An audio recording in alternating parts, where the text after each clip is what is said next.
एक राजकीय प्रश्न आहे. राजकीय नको आज काय एकंदरीत राजकीय साहेब बघायला गेलं महाराष्ट्रात तुम्ही नाराज असल्याची चर्चा आहे, मात्र प्रत्यक्षात बघायला गेलं तर तुम्ही विकास कामासंदर्भात हा मग तेच ना, कोण काय बोलतंय आता हे सगळं तुम्ही दाखवतात चॅनलवर आणि तुम्ही जिथे बघताय मी कामात आहे. मी आता या नवीन महाबळेश्वर हा मोठा प्रोजेक्ट आहे, याच्या मागे मी लागलेलो आहे. मी गावी आलो की लोक म्हणतात नाराज झाला. मला तर या प्रकल्प पूर्ण करण्यासाठी अनेक वेळा गावाला यावं लागेल, या भागामध्ये फिरावं लागेल, बरोबर ना. अगदी पाटणपर्यंत जे स्पॉट याच्यामध्ये आहेत हे सगळे म्हणजे प्रतापगडापासून अगदी पाटणपर्यंत हा सगळा मोठा एरिया. आता 235 गावांनी त्याला 235 गावं याच्यात अंतर्भूत आहेत. 295 गावांनी आणखी मागणी केलेली आहे.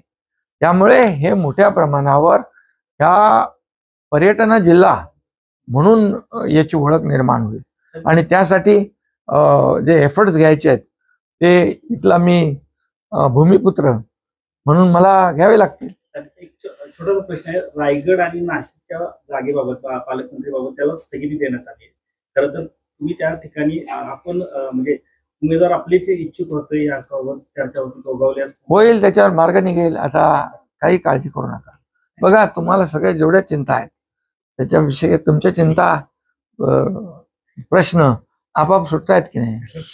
काल तुमच्याकडे अडचण होती या 2 ह्याच्याबद्दल, तर त्याच्यामध्ये आणखी आज तुम्हीच म्हणता ना स्थगिती दिली, त्यामुळे त्याच्यावर निर्णय होईल. तुम्ही गावी आले का प्रश्न सुटतात असं म्हणायचं. गावी मला इथे बघा एवढा लाखो लोकांना, शेवटी बघा माझी जबाबदारी काय, माझा एकच उद्देश आहे, या भागाचा कायापालट करणे, संपूर्ण विकास करणे. महाराष्ट्रामध्ये तर अनेक अशी जे पर्यटनाला चालना देणारी वाव देणारी ठिकाणं आहेत त्यांना तर डेव्हलप करणारच.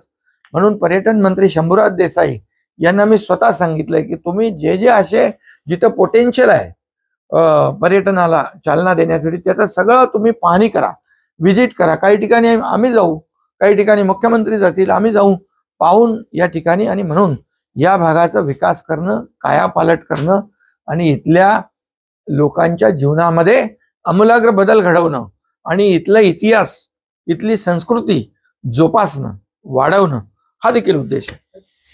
महायुतीच्या मध्ये पक्षांमध्ये कोणतीही हालबेल किंवा नाराजी असं नाही असं म्हणायची, कारण आता जे काही नाराजी तुम्हाला काही असं तुम्हाला का प्रश्न पडतो?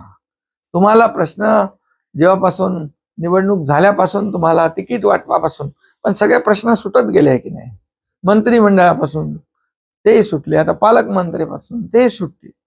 गोगावलेंची नाराजी त्यातनं स्पष्ट त्यांनी मुलाखतीमधून नाही. शेवटी काय अपेक्षा करणं वावगं काय?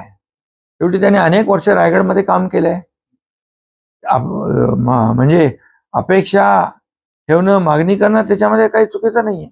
त्यामुळे महायुती जी आहे, मी आहे, आमचे मुख्यमंत्री आहेत आणि दुसरे आमचे उपमुख्यमंत्री, आम्ही बसून त्याच्यावर मार्ग काढू.